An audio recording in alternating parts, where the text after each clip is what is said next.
Lucille Ball was in the middle of answering a question on the Dick Cavett show when her voice cracked in a way that made the entire studio freeze. This was February 8, 1973. 18 million Americans were watching, and America's funniest woman, the woman who'd made 3 generations laugh until they cried, was about to do something she'd spent 40 years avoiding. She was about to tell the truth. The question seemed innocent enough, simple even, but when Dick Cavett asked it, Lucy's famous smile, that megawatt grin that had lit up television screens since 1951, just vanished. Her hands started shaking. She looked down at her lap, then back up at the cameras, and for the first time in her entire career, Lucille Ball had no joke ready, no punchline, no escape. What happened next wasn't supposed to happen on television, not in 1973, not to Lucy. The network executives in the control room started panicking, signaling to cut to commercial. But Dick Cavett waved them off, because he saw something in Lucy's eyes that the cameras were just beginning to catch. This wasn't a bit. This wasn't a Lucy moment. This was Lucille, the woman behind the legend. And she was breaking. Lucy took a breath. Her voice barely whispers. "I've been lying to all of you for 40 years. The audience went completely silent. Dead silent. You could hear the camera operators breathing. And I can't do it anymore." Million viewers leaned closer to their screens. What was Lucy talking about? What lie? What secret had America's most beloved comedian been hiding behind that famous laugh? What Lucy said in the next 7 minutes would shatter everything America thought they knew about success, about happiness, about the cost of making other people smile while you're dying inside. It would start a movement, it would save lives, and it would prove that sometimes the bravest thing you can do isn't make people laugh, it's let them see you cry. But to understand why that moment changed everything, you need to know what Lucy had been carrying since she was 8 years old. A burden so heavy it nearly destroyed her. Stick with me because what you're about to discover will change how you see fame, comedy, and the masks we all wear. Hit that like button if you're ready for the truth. February 8, 1973. Studio 43 at ABC Television Center in New York City. The Dick Cavett Show was known for deep conversations. Real talk with celebrities who were willing to go beyond the usual promotional circuit. Lucy had agreed to appear because Dick was different. He asked real questions. He listened. The taping started normally. Lucy was vintage Lucy.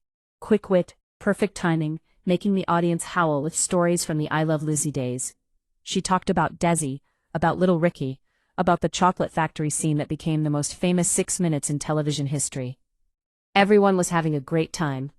The audience was eating it up. Lucy was on fire doing what she did best, performing, being the Lucy everyone expected, the Lucy everyone needed. Then about 22 minutes into the show, Dick shifted gears. He leaned forward, his tone changing from playful to curious. "Lucy, I want to ask you something I've always wondered. You've spent your entire life making other people happy, making us laugh. But when the cameras turn off, when you're not being Lucy Ricardo or Lucy Carmichael, when you're just Lucille, are you happy?" It was such a simple question, the kind of question talk show hosts ask celebrities all the time. The expected answer was easy. "Oh yes, Dick. I'm blessed, I'm grateful, I love what I do." But Lucy didn't say that. She opened her mouth to answer. Nothing came out. She tried again. Her lips started trembling. The audience noticed. The shift in energy was immediate. You could feel it, like air being sucked out of the room. Dick saw it too. "Lucy, we don't have to." "No," Lucy interrupted, her voice cracking. "No, Dick. I need to answer that question. I need to answer it honestly for the first time in my life." She looked directly into camera too, straight at America.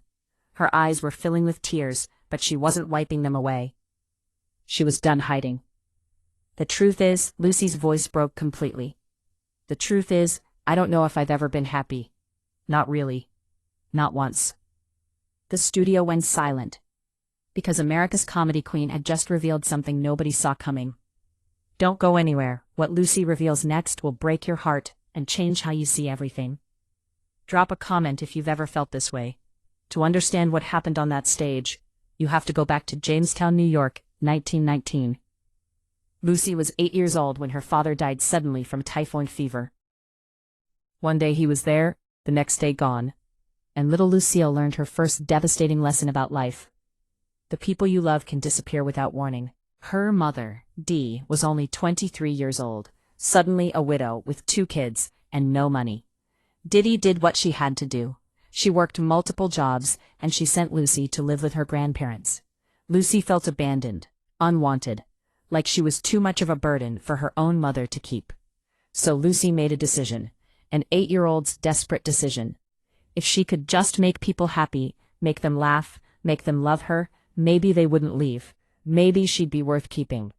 She became the funny kid, the one who could lighten any mood, crack any joke, turn any pain into a punchline. And it worked. People loved her, wanted her around. But Lucy was performing even then, hiding the scared little girl behind a smile. When she moved to Hollywood in her 20s, broke and desperate, she took that survival skill with her. She became Lucille Ball, the actress, then Lucy Ricardo, the icon. She married Desi Arnaz, and together they created the most successful show in television history. From the outside, Lucy had it all. Fame, fortune, a family, America's love. But inside, Lucy was still that 8-year-old girl terrified of being abandoned, and her worst fear came true in 1960, when Desi's drinking and infidelities became too much. The marriage ended. Lucy was divorced, her perfect TV family shattered, and she was convinced it was her fault. She hadn't been funny enough, hadn't made him happy enough, hadn't performed well enough to keep him. So Lucy did what she'd always done. She worked harder, smiled bigger, made America laugh louder. She buried her pain under a mountain of comedy, convinced that if she stopped performing, if she let anyone see the real Lucille, they'd see she was broken. And nobody loves broken things. For 13 years after her divorce, Lucy kept that mask welded to her face until Dick Cavett asked that question, and the mask finally cracked. The weight Lucy carried would crush most people. Keep watching to see how she finally breaks free. Subscribe so you never miss these powerful stories. The cameras were still rolling. Lucy's tears were falling freely now, and she wasn't even trying to wipe them away. Dick Cavett sat frozen, not sure whether to comfort her or let her speak. The audience was so quiet you could hear someone cough in the back row. Lucy looked at the audience, really looked at them. "You all think you know me," she said, her voice shaking but getting stronger. "Always happy, always funny, always on." She shook her head. "But I'm not Lucy. I've never been Lucy. Lucy was a character I created because I thought that's who I had to be for people to love me." The audience was riveted. This wasn't television anymore. This was confession. This was church. "Do you know what it's like?" Lucy asked, tears streaming down her face. "To spend every single day of your life making millions of people laugh, when you go home and cry yourself to sleep. When you're so lonely you can't breathe. When you're so tired of pretending that you wonder if it would be easier to just stop." The audience gasped. Some people started crying. Dick Cavett's eyes were glistening. Lucy continued, her voice raw. "After my divorce, I wanted to quit, wanted to walk away from all of it. But I couldn't, because if I wasn't Lucy, who was I?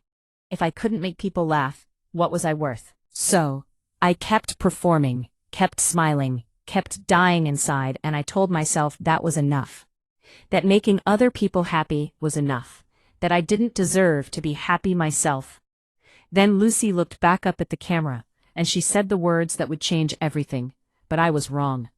And if you're out there right now wearing your own mask, performing your own life, pretending to be okay when you're breaking inside, I need you to hear this." The entire country held its breath, because whatever Lucy was about to say next, it felt like the most important thing she'd ever say. What Lucy reveals in the next 60 seconds will shatter you. Don't look away. Hit that subscribe button. This is about to get real. Lucy stood up. Just stood right up in the middle of the interview. Dick looked confused, but Lucy walked toward the audience. She stood at the edge of the stage looking at real people, not cameras, not America, just the human beings sitting in front of her. "You are not your performance," Lucy said, her voice clear and strong now. "You are not your smile. You are not how funny you are, or how successful you are, or how much you make other people happy." She pointed to a woman in the front row who was crying. "You're not the perfect mother you pretend to be." Then to a man in the back, "You're not the strong husband who never breaks." To a younger woman, "You're not the girl who has it all together. You're human. You're scared. You're tired. You're hurting. And that's okay. That's not just okay. That's real, and real is the only thing worth being.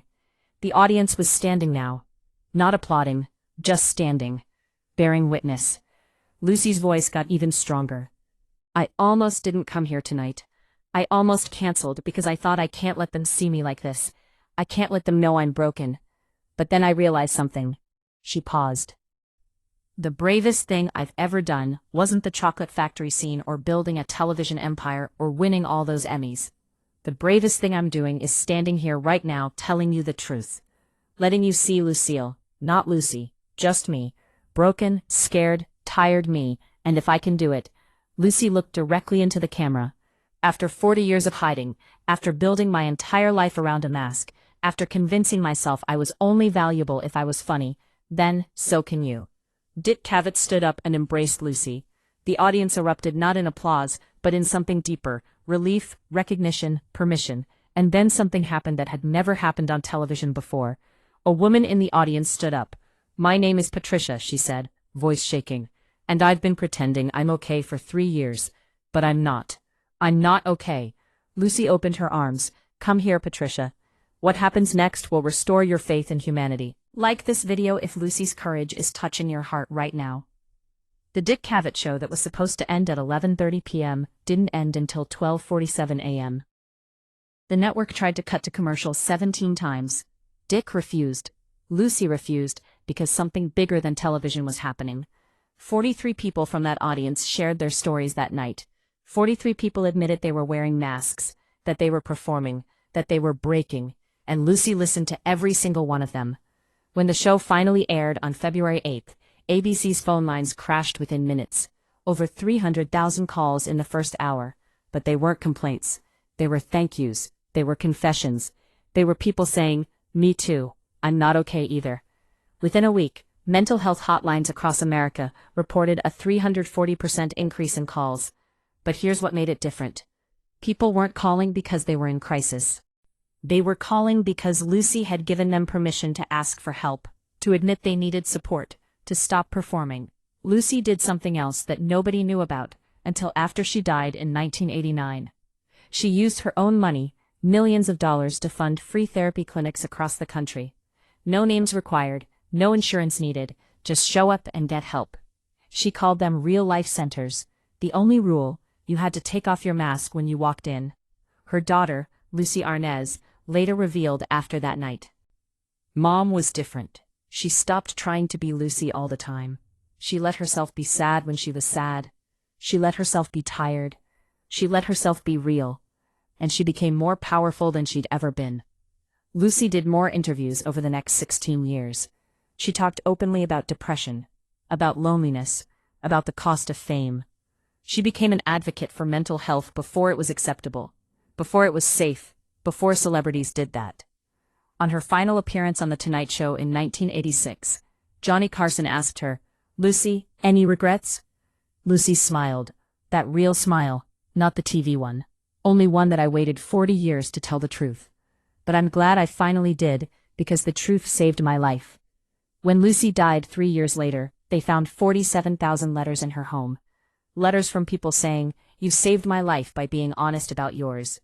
Lucy's courage started a revolution. Keep watching for the lesson that will change your life. Comment below if this story is hitting different. Here's what people don't understand about February 8, 1973. It wasn't special because a famous person cried on television. Celebrities cry all the time now. It's practically required for good PR. It was special because Lucy did what nobody had the courage to do in that era. She admitted that success, fame, and making everyone else happy doesn't equal your own happiness. She told the truth that was forbidden. You can have everything and still be empty. In 1973, you didn't talk about depression. You didn't admit weakness. You didn't let people see you break, especially not if you were Lucille Ball, the woman who defined comedy for an entire generation. But on that night, Lucy decided that saving lives was more important than saving face. That truth was more valuable than image. That helping one person stop performing was worth risking everything she'd built. Lucy came to that show to promote her latest series. She left having started a movement that would save thousands of lives over the next 5 decades. We live in a world that's supposedly more open, more accepting of mental health struggles, but we're still performing. We're still posting the highlight reel while dying inside. We're still measuring our worth by likes, followers, success, how happy we make other people. We're still wearing masks, just digital ones now. But Lucy taught us something that's still true today. You are not your performance. You are not your mask. You are not valuable because you're funny or successful or strong. You're valuable because you're human. And being human means being real, even when real is messy and broken and scared. Lucy used her breakdown to give millions of people permission to stop performing. She proved that there's more courage in admitting you're struggling than pretending you're fine. That vulnerability isn't weakness, it's the strongest thing you can show. One woman, one moment, one decision to drop the mask and tell the truth. And millions of people learned they didn't have to perform their lives anymore. The question isn't why did Lucy break down on live TV? The real question is, what mask are you wearing right now? What are you pretending? Who are you performing for? Lucy gave us permission to stop, to be real, to be human. Maybe it's time we take it. If Lucy's courage moved you, subscribe to this channel. Share this with someone who needs permission to drop their mask. Comment below about a time you stopped performing and started being real. Hit that notification bell for more stories about the human beings behind the legends. Because the bravest thing you'll ever do isn't being perfect, it's being honest. Lucy showed us how.